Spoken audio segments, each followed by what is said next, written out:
Welcome to the Third Chair, a show about real people, real stories, real life.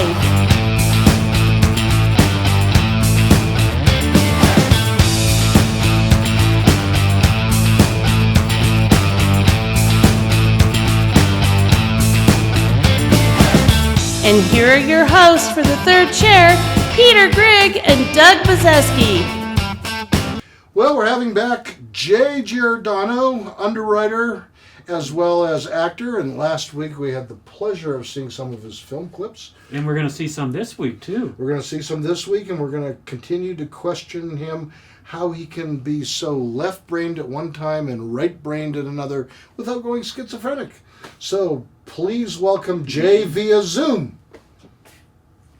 Welcome back to the Third Chair. We're with our guest, Jay Giordano. That is Doug. I am still Peter, and we are really excited to do a follow-up episode with Jay. He is a actor as well as a businessman, mortgage underwriter, farmer, husband, father, just wears a lot of hats. And the hat we're talking about right now is a little bit more of his acting. You may recall last episode we saw several clips of him in action, and we're going to show a few more today. But first, a few questions. So, Jay, you played Lex Luthor in a superhero fan film genre. Was that filmed in Colorado? Yeah, it was Colorado Springs. Was it all done in Colorado Springs? Yeah.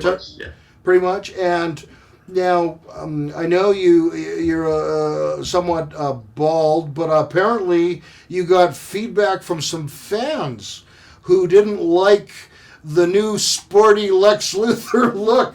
What was that all about? The comic fans can be very fierce, so they weren't too pleased with the chin strap, as they called it.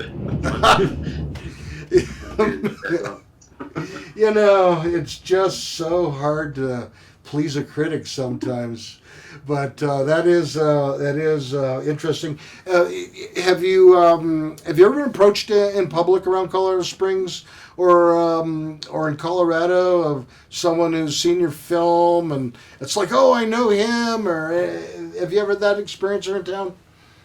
No, not really. Maybe at some of the film, forums and things of that nature, they recognized me from something I'd done a few months back. They're all kind of already folks that are in the same circles, so that it wasn't like some random person that just interrupted me during dinner or something like that. I haven't heard that yet.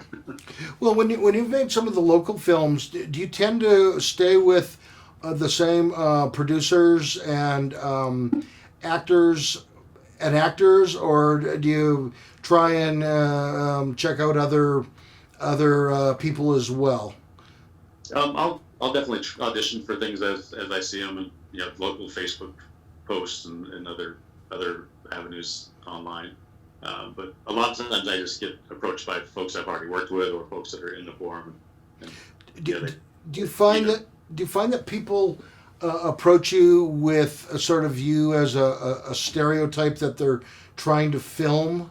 I mean, you do have that villain look. I could see you being the Godfather. I could see you, being a mafia don. A lot of you have that look. Do you find that you're sought out when someone's looking for a specific kind of stereotype?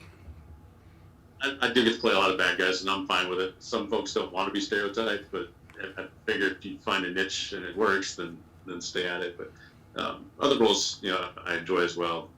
Not always being a bad guy, but I would definitely love to play different roles as they come along. But I'll never turn down a juicy villain. That's good. I could see you like being like Daddy Warbucks in an Annie movie, singing and dancing in Annie. Yeah. I'm a singer. Yeah, your singing and dancing is not at the top of your playlist.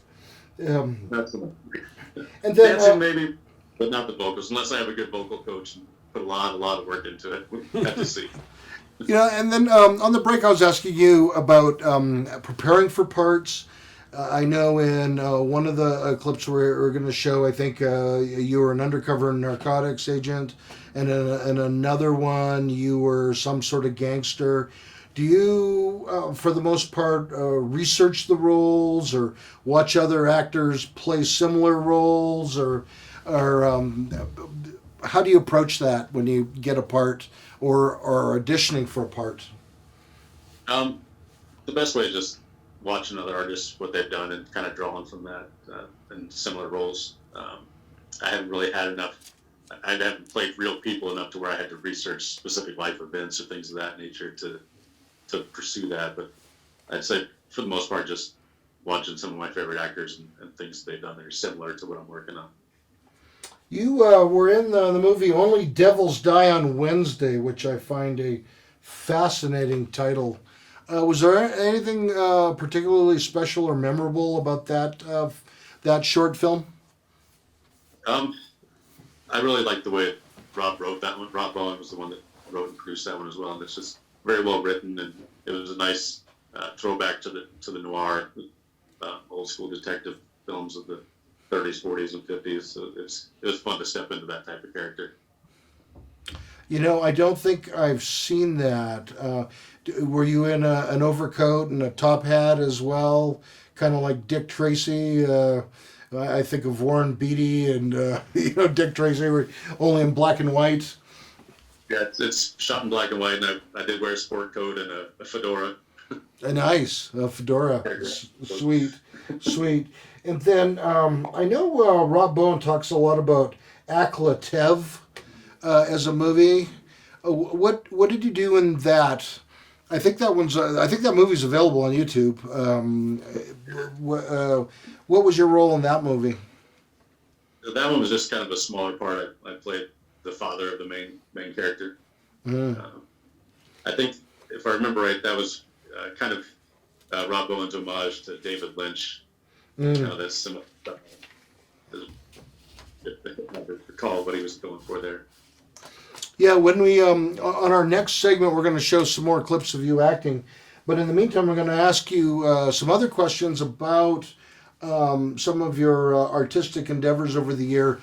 I've noticed you've got two paintings behind you, a tree and what appears to be a cross-like painting. Is it true that you painted those?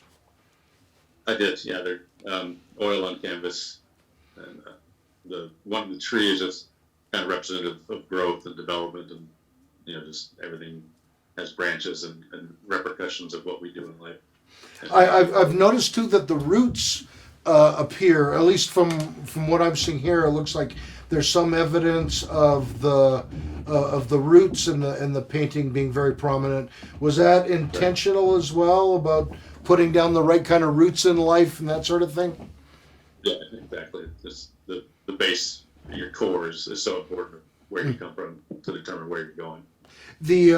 It seems to be a much sort of happier piece of art than, say, some of your movie roles.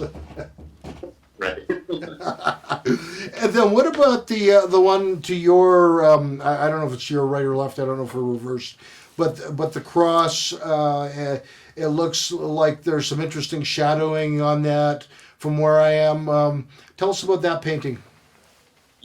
It's just a crucifix scene. I just kind of wanted to use a knife technique for the side of the blade to kind of get the different textures, and just wanted to be a little more abstract. That's kind of where most of my artwork lies. I'm not the best at realism, so I tend to go more that direction with the abstract looks. And so you haven't painted for a while. Have you had the urge or the desire to pick that up again? Is that on your bucket list? Yeah, I'd like to do it again in the future. I just haven't really had the motivation to do that. I guess part of it might be because my wife and daughter are such phenomenal artists that I let that be their thing for the most part.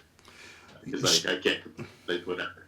Now your wife wants to grow flowers, but is she a painter, or what kind of artist is she? She does all kinds of mediums, drawing, painting, some sculpting, and then same with my oldest daughter. Love Wow. for me. So would you say that your kids get it from her? The artistic part of it, yeah. Well, I hear what you're saying, brother. I hear what you're saying. Well, we're going to go to a break, and then on our next segment, we're going to have a few more awesome clips of you acting. So we will get to that when we come right back.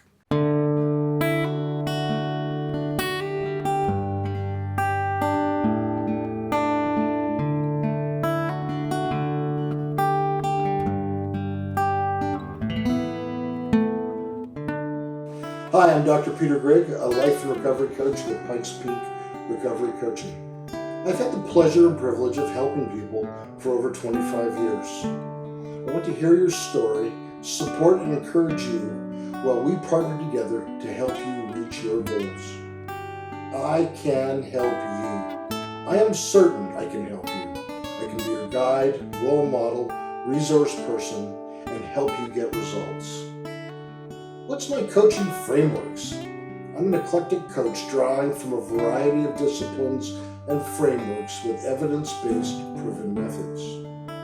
What would you like to work on? Some popular areas are goal setting and attainment, building and maintaining motivation, finding purpose, personal development, recovery from drug and alcohol addiction problems, health and wellness, life planning, athletic and creative artist performance enhancement, maybe something else. Just ask me. I would love to help you. You can find my services on Fiverr.com.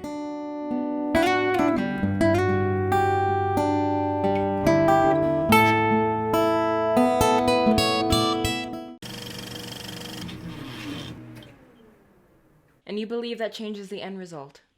I don't know that I do yet. Just something of a hunch that's taken shape. Got some questions and need some answers. That's understandable. Some days can't be outrun.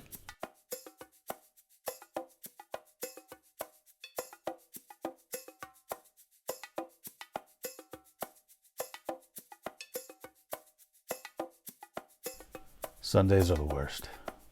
Castle's boys always come to worship at the altar of violence on Sundays.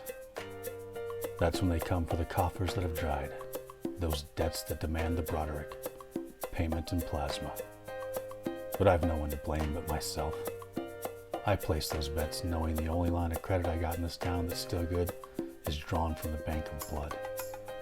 Not sure what Castle gets out of the whole exchange, but he keeps letting me play. So come the end of the week, I have a piper to pay.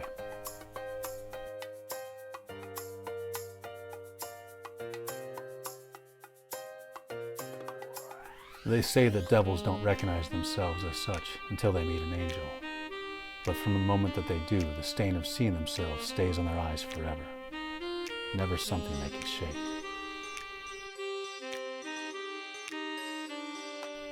After a while of living like that, you can't help but feel like everyone sees that stain when they look at you, especially when you cross paths with another angel.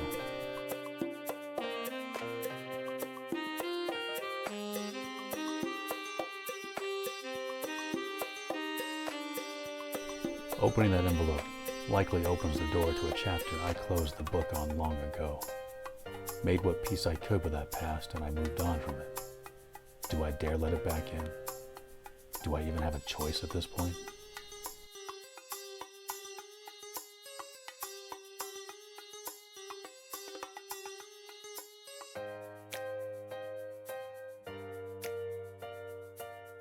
No matter what we try to bury and hide from, the story is always out there, in pieces, in places. You just have to know where to look and what to look for. We got a bill coming due, you and I. One that demands to be paid in full.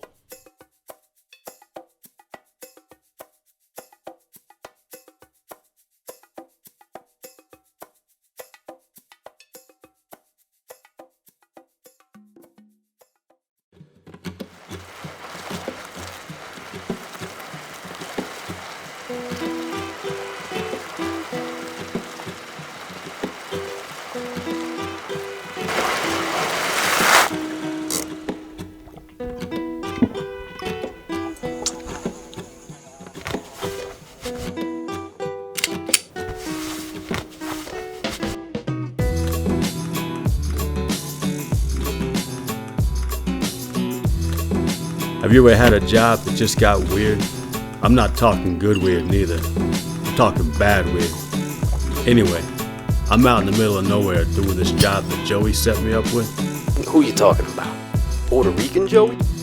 Nah, the ice cream man. No shit. Yup. So you know me. Whoever the job is, I usually just take their ride.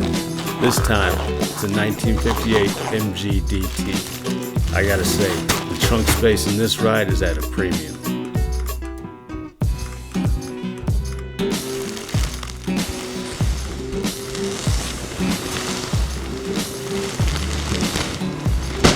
So I dumped the body. I'm sweating like a cat trying to bury a turd on a marble floor. I was definitely wishing the dude had an air-conditioned Escalade. No doubt. I'm closing up shop, winding down.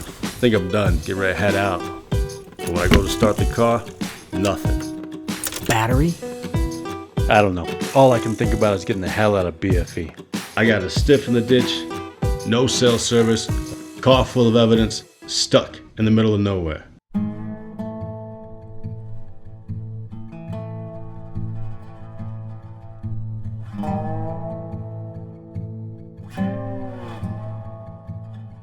I'm trying to get a cell signal, but dead zone doesn't even begin to describe this joint. By this point, I'm really starting to feel like I'm in some god-awful gangster movie. You know, the low-budget type. I'm quickly running out of options. I'm walking, and I'm walking, and I'm walking. Feels like I could be walking in circles. And then I see a cell tower. I think I'm saved. The funny thing, though, the more I walk towards it, the further away it seems. Still no signal. Finally, I'm on top of the thing, and I'm seeing more bars than your mama on a Saturday night. So I try to dial up Joey. You forgot to charge your battery. Hey, I'm the one telling the story here. Everyone, T-Bone has a story. Whatever. Before I hoofed it another 30 miles, I figured I'd give the car another try. But I ain't no mechanic. Pop open the hood, looking for some wires, circuit breaker, whatever. All of a sudden, bam, lights out. I thought you were in the middle of nowhere. What could have knocked you out? The dude I dumped in the ditch. Hold on, wait a minute. Back up. You didn't kill the body before you put it in the car? No, Joey was the one supposed to do that. Joey put him in the trunk. I don't know for sure what he was doing to me, but I felt it later on, and I'm still feeling it. I was 3 sheets to the wind. I could tell he was dragging me. Then it got dark. I was in and out for a while. All I could tell was that dude was pissed. Thank God he didn't find my gap. Was that weird bad day? Could have got weird worse.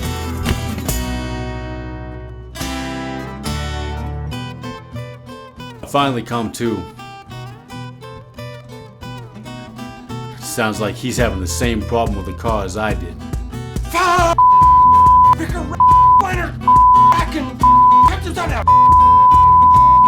I sealed Team 6 over the car, put the gun straight in his face, and he says, "Wait, there's something you need to know about Joey." Then I say, "It doesn't matter, you're dead meat." Then he says, "I'll pay you twice as much as he's paying you. And I know what's wrong with my car." So I'm thinking, I got the cash from Joey, triple it up with this dude, get the hell out of Dodge. I ask him, "What's wrong with your car?"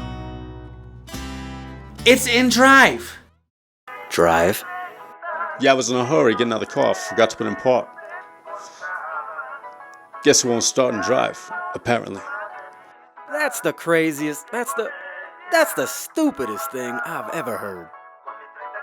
The fact that you almost got killed, nearly botched up the job, just because you didn't put the car in park before you got out? Whatever. I insisted we keep the car, and we got paid.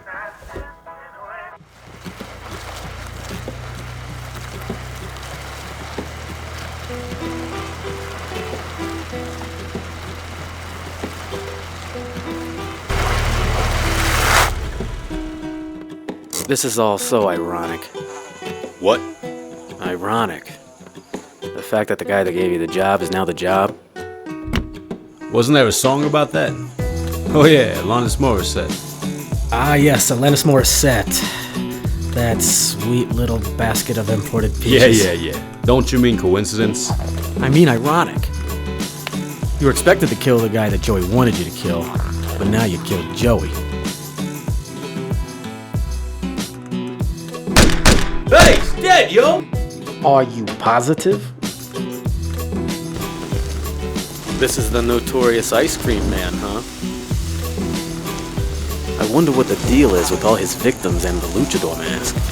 He's a weird dude. You gonna help out or what? But what on earth you need my help for? You're already doing a bang-up job.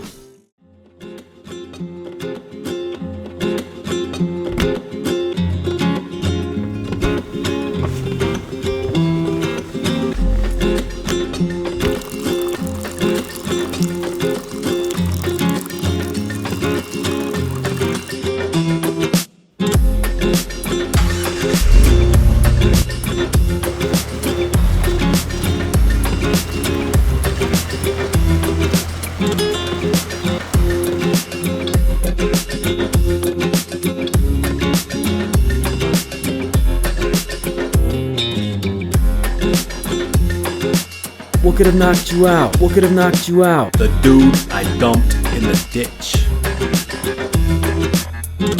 Ah yes, Alanis Morissette. Alanis Morissette. That's the stupidest thing I've ever heard.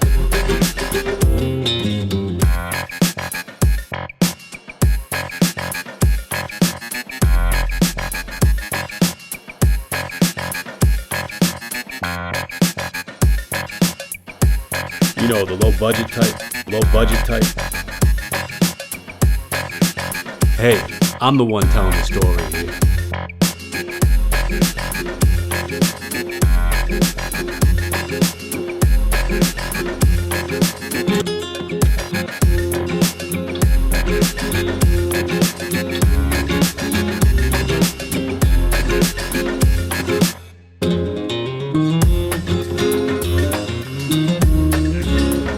This is the notorious ice cream man, huh?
Coffee of the Kentucky-Arizona Walnut Association?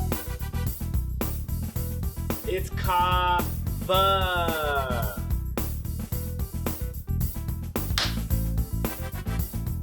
The national coffee of Kawasaki, Japan? It's kava. Hi-ya! Is it the secret elixir of the surfers in Hawaii? Or is it the secret island recipe of Kona, Koala, Kauai, or Cola? It's kava.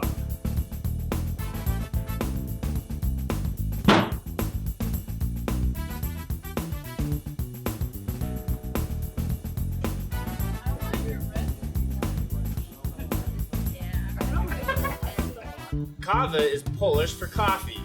And here at Kava Coffee, we focus on serving a delicious, high-quality cup of coffee in a space where love, coffee, and people mix into the perfect blend.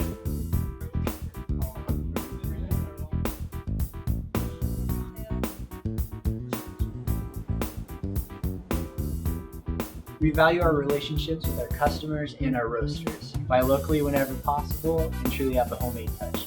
Our pastries, syrups, and even our almond milk are made in-house.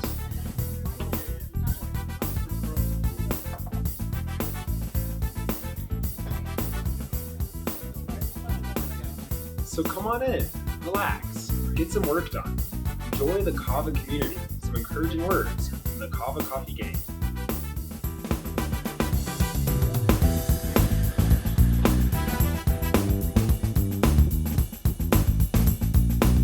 Kava Coffee. Be awake.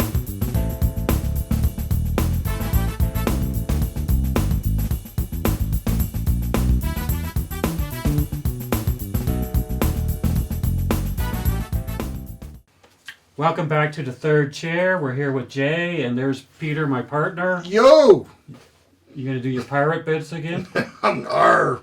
Arr! What kind of movies do pirates watch? Arr! And that leads into our segment, because we watched this great acting. We're going to talk about Hollywood movies. So Jay, what's your favorite movie genre? I like a lot of movies, but I'm a sucker for a good rom-com. Nothing on the Hallmark Channel, because like those get to me, but to be able to sit down and have some laughs and have a little heart at the end of it. Yeah, editorial interjection for some of our viewers. Rom-com means romantic comedy. That's Just right. thought I'd throw that in there, and maybe the only important thing I say tonight. Let's hope not, but we We'll won't take what count on we it get. anymore. So I suppose you like movies like Jerry Maguire and Bottle Rocket? I do, yeah. Yeah. Watched that a couple weeks ago introduced my oldest to that. She didn't like it as much as we did, but she enjoyed it. Which one was that, Jerry Maguire? Right, yeah. So what part of that movie do you like the most? I think my favorite part is when Tom Cruise basically gets him killed the most faked about having a chip on his shoulder, and he's not going to get the big money unless he plays with his heart again. Mm. Oh, yeah. Is that the movie where he's yelling, "Show me the money"? That's the one. Yeah. He won an Emmy for Oscar for that. I thought he did better work than that, but okay. Yeah. No, not Tom Cruise. Who is the actor? I can't remember his name. Yeah, it's covered. Yeah. Okay. I'm gonna have to watch that again. The Jerry Maguire? Yeah. And Cruise was nominated, but Yeah, he was nominated. It was a pretty good movie. What's Bottle Rockets about? I really don't know much about that movie. it's Wes Anderson's first films. He grew up in Texas with Owen Wilson and Luke Wilson, and I think Andrew Wilson is the other Wilson brother. And it was kind of about a small-time heist. James Caan played a great part in it. And it's just a kind of a quirky comedy, interesting little character study. It's Wes Anderson has a very unique way of telling stories, and I find it very entertaining.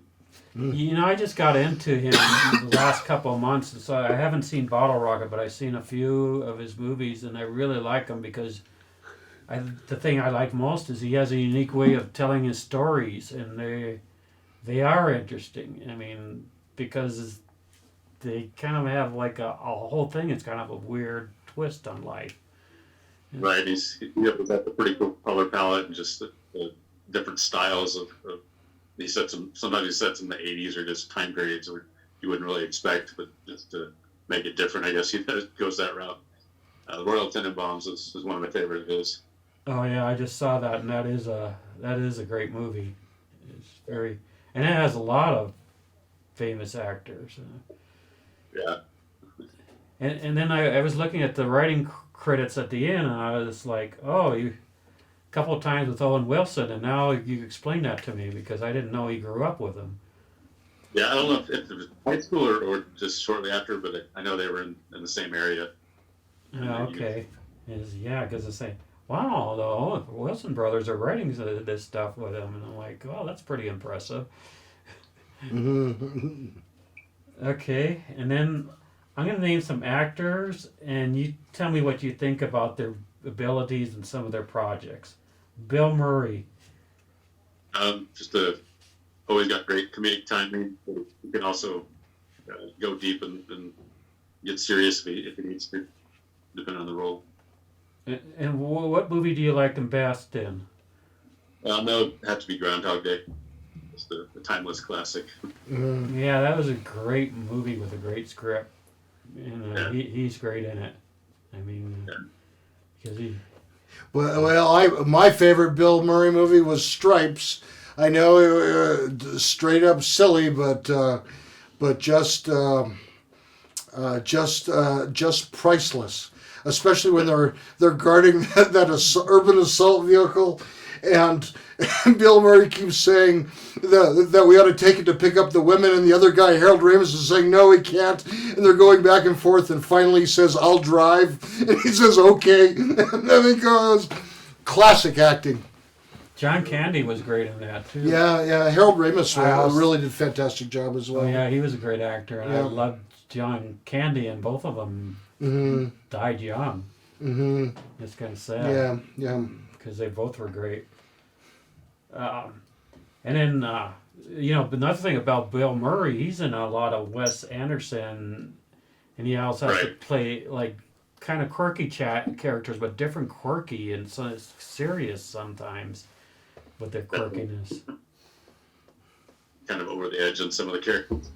Yes. Another one is Gary Oldman. Right. He's probably at the top of the list. With his range, he can play anything for anybody and always changes his look, his voice. It's amazing to watch him make that transformation. Yeah. I was really impressed when he played Churchill in, I think it was The Darkest Hour. That was really remarkable in terms of him not looking like he normally looks. I think they had him in a fat suit and all kinds of things. Yeah. I haven't caught that on the list. So what movie do you like Gary Oldman best in? I really love The Fifth Element. Just 'cause that's a super fun movie. He plays an over-the-top bad guy in that. But he's just awesome in anything he's touched. I liked him in the Batman films as Commissioner Gordon. Do you like Christopher Nolan as a director too? Because he also has, not as different as Wes Anderson, but he also has a kind of a unique way of kind of surprising you in some of his movies. Right. It's one of those where you don't always know what to expect in his films. Very true. Do you have a favorite actress? Or do you... really long list, actually. A couple of them would be, let's see, put me on the spot here. Drawing a blank. That's bad. Was it Goldie Hawn that was in Sleepless in Seattle? No, it was Meg Ryan. Meg Ryan, yeah. Yeah, she gets a bad name, but I mean, Sleepless in Seattle was like a classic. Well, I guess it depends who you ask. Yeah. One movie she was in that was really good was the one with Billy Crystal and Harry Met Sally. Yeah. Because that kind of brought back to romantic comedies too, because it made fun of romantic comedies, but they did it in a good way that made people appreciate them. Do you have like an action actress that you like more than others? Like, although I don't particularly like her politics, I enjoyed several of the roles that Jennifer Lawrence did in Hunger Games and a few others. Yeah, Jennifer Lawrence is solid in anything, whether it's action or serious, and even comedies. Don't Look Up was pretty funny recently on I think it's Netflix. She played in a movie called like Joy or something like that. I don't know. She played an inventor of a mop on QVC, and it was actually a very fascinating movie. But Did you go watch the old movies like from the 50s and 60s and like the old film noir? Not so much. More of the present day movies? Yeah, and I, truth be told, I don't watch as many movies as I'd like to, just because I'm either doing things around the little farm and whatnot, or actually on set playing a part. So. Mm-hmm. Sure. Busy man.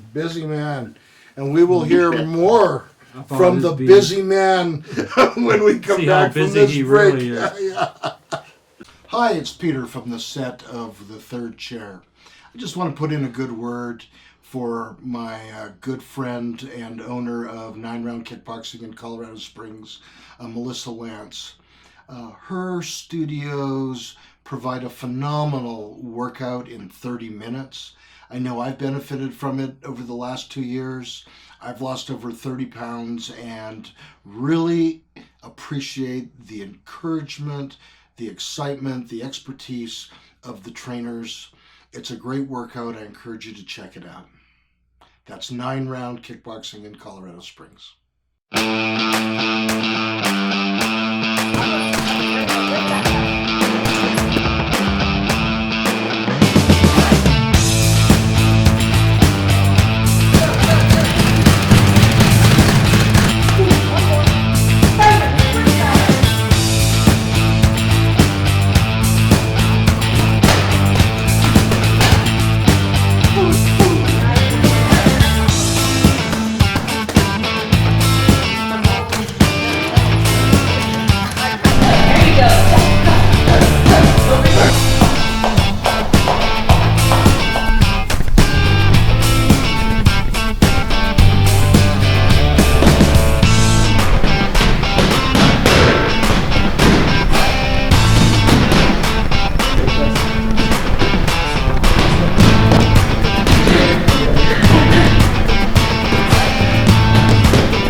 Welcome back to The Third Chair. That man is still Doug. I am still Peter, and we have our special guest, Jay Giordano, with us. Hi, Jay. So, are you sure he's still Jay? I'm sure he's Jay, unless he's changed his name to Special K. I don't think so. I just made that up. So, Jay, some questions about being an artist, and these would be kind of questions if you were a coach giving advice or answers to people thinking about the artist field. So, first question, how do you make time for projects when you're so busy with life? That's pretty tough. I have to say no to a lot more than I'd like to, but if the right project comes along with the right folks, that's definitely something I'll try to prioritize and reorganize schedule if need be. Are you shooting mostly on weekends then, so that you're doing your Monday through Friday job, or do you ever like pick a project knowing, I can work a Wednesday in or something like that? Yeah, primarily it's nights and weekends, but if it's necessary and know I'll get it at the right times, then I'll request a day or two off of work. Yeah. One thing I've discovered is sometimes people think, particularly with producing like a show or a short film, that it's kind of like really just lay back, not a lot of planning, you just kind of show up and you kind of do it. And my big surprise since being involved with this is just the phenomenal amount of work you have to do to pull it off. Yeah, Has that been your experience? It is, for sure, on every project. For the most part, you've always got what you plan for, and then you've got the unexpected that you didn't plan for, so you've got to quickly get other things lined up. People may not realize, there's a process. You have a concept or an idea, and then you do something called pre-production, where you're writing a script and you're getting cast members and you're finding locations and you're getting permits perhaps or renting stuff and all these things, and then after you've practiced in that, then you show up and you actually do the production. And then after that, the work isn't done. Well, sometimes the actors, give high fives and say, "Yay, we're done." But then it goes to post-production, and the editor's working on it for a long time. It's really, it surprised me how many people are involved, how much of a team, and just it's just not sort of a willy-nilly thing. No, it's not at all. And if it is, it's usually one product Yeah. represents that. See it. Yeah. No, I mean, I've seen some of those, contests. I don't know if you've ever been a part where, you got 48 hours you have 3 people and you've got 48 hours to make a 7-minute film, and there are competitions and stuff like that. It's amazing what people can pull off under those circumstances. But that's... That pressure, we put it into overdrive and try to get something done that's worth showing. But that's certainly not sort of the typical thing. And so I think it's worthwhile for people to know that, there's really a lot involved, more so than perhaps meet the eye. If you're writing, or I don't know if you've ever had it where you're trying to deliver lines and you're just they're not coming out the way you want or the take you want, how do you adjust what you're doing to give a performance that you're happy with? Do you have any special technique you use? I think taking a break, and getting a breather, and just recomposing yourself, and maybe reviewing the script some more, just to kind of reset and get at it again. Do you ever find it helpful when the director is yelling at you? What are you doing? That was terrible. Do better. I haven't been yelled at a whole lot. Yeah, I know, because you're usually the guy on set holding the gun. Or knife or club. So that's a piece of advice. Hold the hold the props. Hold the dangerous props. The director won't yell at you. Yeah. Do you ever find yourself with negative thinking about a role that you're doing, just sort of internal negativity, and if it does come up, then how do you deal with that? It's pretty much a constant thing for a lot of actors. Just kind of, maybe I should have done this, but put it in that. Was I projecting enough? Was it the right voice tones? There's just so many little pieces that we try to overanalyze. At the end of the day, if my director's happy, then I try to just check it at the door and go forward. Do you ever have that problem when underwriting a mortgage and say, maybe I should have done that, or did I do that right? There's different ways to get those through as well. So I definitely second guesses. Maybe 1 o'clock in the morning. Oh man, I forgot to review this or that. So. That always happens. I'm thinking, no matter what you do, you always have doubts. Well, but an interesting thing I've noticed, I've done some voiceover work, and I've done some acting, including some stuff that's been published.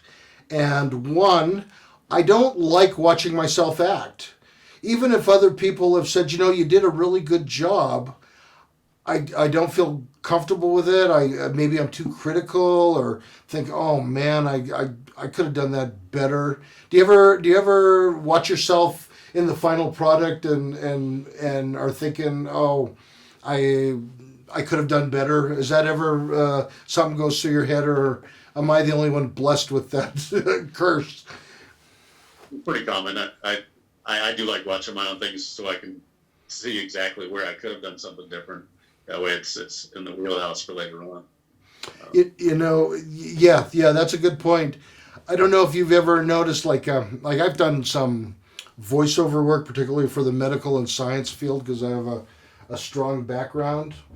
And I've auditioned and read the parts, and I've had producers and casting directors going, oh my God, where have you been our whole life? We've been waiting for this voice forever. You know, and I'm listening to it going, oh man, that's just me. And it sounds just, you know, I don't know if you've ever had that experience with people watching you or giving you feedback.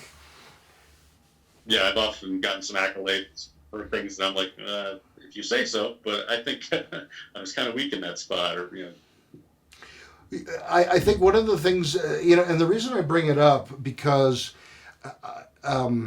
sometimes we really don't see our own strengths very much, and other people do. And sometimes casting directors are looking for a specific look or sound, and you might feel like you go in and you do a great read or a great audition, but some other dudette gets the part, and it had just as much to do with what specifically they were looking for rather than your performance. I don't know if you've sort of seen that. Yeah, that's very true. I've often missed out on some roles. I know that's Oldman or just wasn't the right look that they wanted. Since I do kind of have the villainous look, they didn't choose me for the good guy. So it's just something you can't really get down on yourself for. You just have to just move on to the next project and know that you weren't meant for that one. Yeah, and perhaps having a little bit of thick skin and just letting things roll off. It's like, yeah, learn what you can. Sometimes something we do in an audition is the reason we don't get the part, but a lot of times it's not. It's just not what people are looking for. Right. You've got to do the performance, but you've also got to fit their vision for what they wanted to have portrayed. And honestly too, I have seen other people audition for a part that I've also auditioned for, and like I've walked away going like, they're amazing. They just blew me out of the water. They were so good. Yeah, they should have the part. So I guess that's okay too. Yeah, it's when you can see when a good choice is made. Yeah, exactly. I guess, yeah, but there's lots of pieces of pie, so to speak, at the buffet. So I just have to find the next part that's right for you. Exactly. Well, we're going to take a break, and we will be right back. We'll get back to our guest in just a moment. But do you have a story to tell? Would you, yes you, like to be a guest on the Third Chair? Send us an email and tell us about yourself and your story. And please follow us on social media. Now back to the episode. Welcome back to the Third Chair. That's Doug. I'm Peter. That's Jay Giordano, which is Italian, but he lives in Colorado. Jay, thank you for answering so many questions about acting and being an artist. A couple of last ones. If you had $50,000 dropped on you right now, what would you do with it?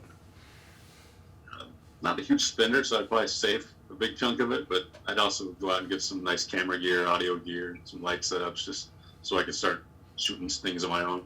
Mm. Do you think you'd get any exotic animals for your farm? Like a llama or a wolf or a wiener dog, I guess that's not exactly an exotic animal. Yeah, I never seen that on the list of exotic animals. Yeah, not on the protected species. Yeah, yeah. And so, Jay, here's a bizarre question: if you were one food, what would you consider yourself to be? Yeah, since my name ends in an O, I'd have to go with spaghetti. Yeah, that's good. Yeah, I thought maybe you'd go for chicken parmesan or lasagna. That was also in the running. But I like that. That's spaghetti. Well, thanks for sharing. You had mentioned last week that if people had some questions about acting or producing or what's going on in Colorado Springs, that they could get a hold of you. What would be the best way to communicate with you? Just through Messenger on J. Giordano Facebook would probably be best.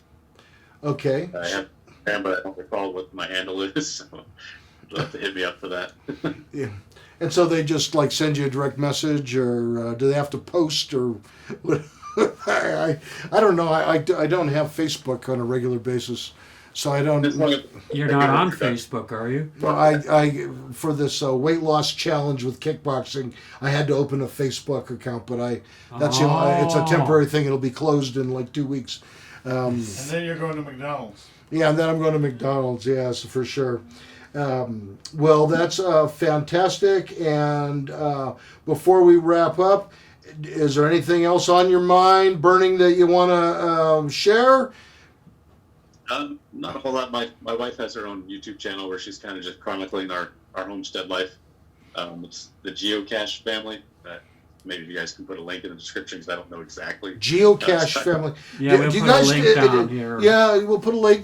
Do you guys like geocache? You get out there with the GPS looking for stuff? Not so. We wanted to. It sounds fun, but she was just going with the play on the last name. We have a cache of animals and just the artwork and things that they sell. Beautiful geocache. Yeah, we'll put that up there, and we'll encourage our viewers to check that out as well. So thank you again so much, Jay, for your time for 2 great episodes. And we're going to remind everyone to please subscribe, like, share, and hit the notification bell icon so that you'll know when we upload a new episode and you can catch it. Thank you from the Third Chair and 2 Minute a Duck Entertainment, and good night, and we will see you next week. This has been the Third Chair.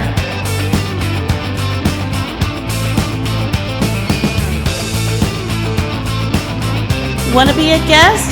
Want to sponsor our show? Send us an email. Please subscribe to our channel and follow us on social media.